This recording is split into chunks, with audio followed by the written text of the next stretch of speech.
Bayern Munich. We mentioned the chat. Things are going good for the opponent when that chat kicks off. Josh, and you're going in there to create balance, as you said. I do appreciate that you are always involved in there. I think it's good fun. Um, I don't know what to make of this performance. It is similar to the game I was at the Köpenick when it did finally drop points. It was the first time they dropped points. If you ask Arsenal fans out there, they will say that they're the first one to ever beat or defeat this Bayern Munich team in the history of the world. That's not quite the case. Union Berlin did actually take off points before you even existed. But, jokes aside, I love Arsenal, by the way. I don't know why I keep making fun of them. One of my work colleagues is an Arsenal fan. He gets flack all the time. I think there's so many really interesting things in this game, and one of them is that once again Bayern Munich really struggled at set pieces. Whenever someone chucks the ball into the box, it causes havoc. One of the penalties, and it is like then people put in screenshots in the chat, and I'm like, look at the screenshot. I'm like, a friend of mine, Chris Williams, who I founded this podcast with, many years ago, he refereed, him, Josh, right? He once told me, Manu, never use a still when it comes to adjusting a situation on the field, because that's just like you can take a screenshot of everything and make your case based on that, right? I realize that's basically what VAR is now, which is why I always think, okay, they're drawing the line until it fits their narrative, but that's again a different conversation. But leave me alone with these stills. At the end of the day, Harry Kane goes up and the elbow is somewhere up here, right? I mean that, and the other elbow is somewhere at chest level. That is a foul, right? I thought the Jonathan Tah one was a foul. But both those situations were created because Bayern Munich is really struggling at defending these set piece situations. It was the case against Arsenal. It was again the case against Union Berlin in the first game. And I think Union Berlin were a little bit unlucky to not get more of it. There was the Querfield chance to make it 3-3, where he narrowly misses the goal, right? I think Anza had an opportunity where it just goes wide as well. This game was wide open. And I think Union Berlin, just like Arsenal, have exposed some of the weaknesses in this Bayern Munich side. Yeah, I mean, on the stills thing, I think you can see where a hand is in regards to what body part, but it doesn't show you motion or force or anything like that. So it's quite redundant. But yeah, I thought Union's plan was clear, really. Sort of hit that long ball or go as direct and vertical as possible. Sort of try and force a Bayern player into an error high up the pitch and then attack. And I actually thought Ansa had a really strong game in terms of not necessarily things on a stats sheet per se, but in terms of providing a presence and holding the ball up and really just making it uncomfortable for Tar and Upamecano. Yeah, they don't seem that. They just seem vulnerable at set pieces, yeah, as you said, and I just feel as though, I guess not that this may not apply to all of them, but there's a bit of watching the ball a fair bit and then not tracking the player or just being a step behind, as soon as the ball gets swung over.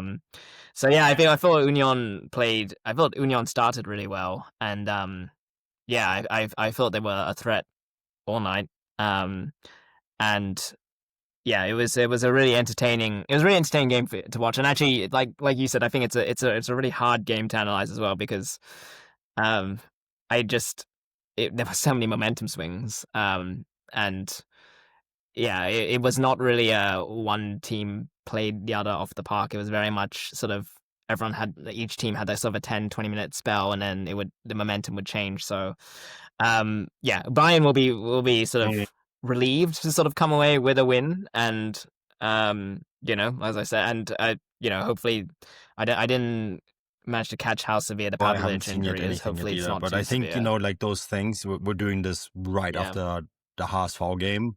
we won't Yeah. find out until the next couple of days. It's just how it is, right? Yeah. It always requires an Yeah. X-ray, MRI, So whatever. But he walked off, so I wouldn't I wouldn't be too worried. Like often these are precautionary measures too. I think Again, I don't know, but yeah, but to go back to this, there was they wouldn't benefit from keeping him out there. Like yeah, so I imagine it wasn't like I imagine it wasn't that severe. But it's and well, again, it's just sort of again repeat myself again. Like you try and get out of these games with a win, 90 minutes and no injury, and unfortunately that there's an asterisk there. But Stuttgart on yeah, we'll Saturday, find out, I'm right? sure, I mean, you in the do the coming days. precautionary measure. I mean, this game was also so crazy because Union Berlin got not one but two own goals. And so, like, you look at the XG, and yes, Union had two penalties, so that XG is 1.4, right, for the two penalties because it's 0.7 for Yeah, penalty. But the XG for Union Berlin altogether was 2.69, and Bayern's XG was 0.74. yeah, Which is, of course, because Union. But that's yeah, a funny thing. Like the Union Berlin weren't just dangerous with set pieces at Bayern's end, but in their own end too.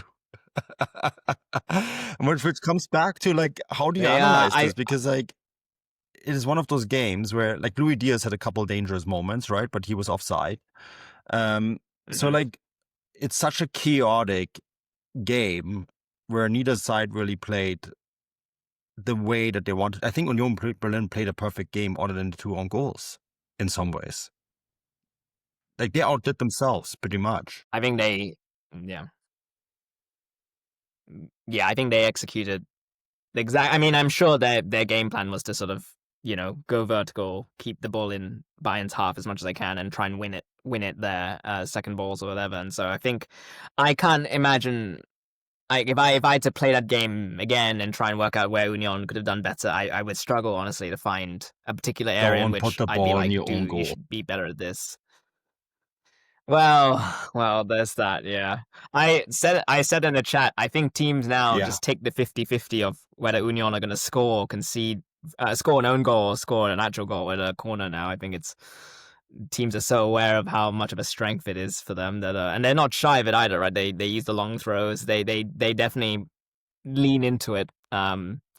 So yeah, I think for teams now it's a bit of a 50-50 on whether it's going to go in or Well, not at this. we had Doki in a round table a few weeks ago, and he mentioned that like set pieces is something that they really work on very hard, and is something where he stays up for because there's often a second ball that they can capitalize off. They didn't need it today because like yes, the goals came from set pieces, but because like Jonathan Tah penalty and Kane penalty, but like it's interesting how.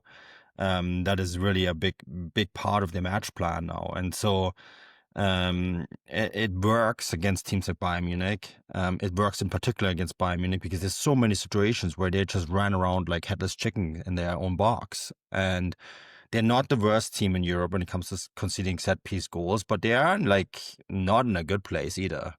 And it is funny because they employ, I forgot his name, but Vincent Company actually employs a set piece coach. So this is something I feel like they can actually shut down. If for Bayern Munich to become a perfect team, this is what they need to work on. They need to shut that down. Yeah, no, for sure. And it's not like, and I don't want to say that obviously Union's success has come with a lot of hard Mm. work, but equally I think for Bayern to shut it down, as you say, I don't think it's going to take months on the training ground to fix. So yeah, it's yeah, it is interesting. Like I assume they do have like a system or a method or whatever, but for whatever reason, just the execution seems to fall short Maybe my at final thought before we every move time. on to the craziness that is Hamburger SV. You know what it feels like to me, and there's like where Bayern Munich fans should take a little bit of optimism. I think it is this chaotic at times when Bayern Munich defends set pieces because it feels like they're learning a new way to defend set pieces.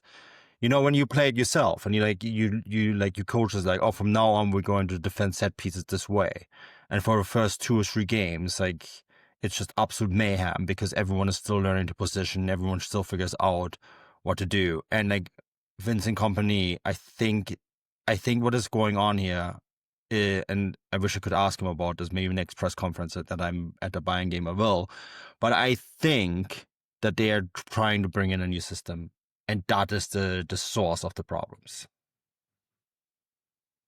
Mm.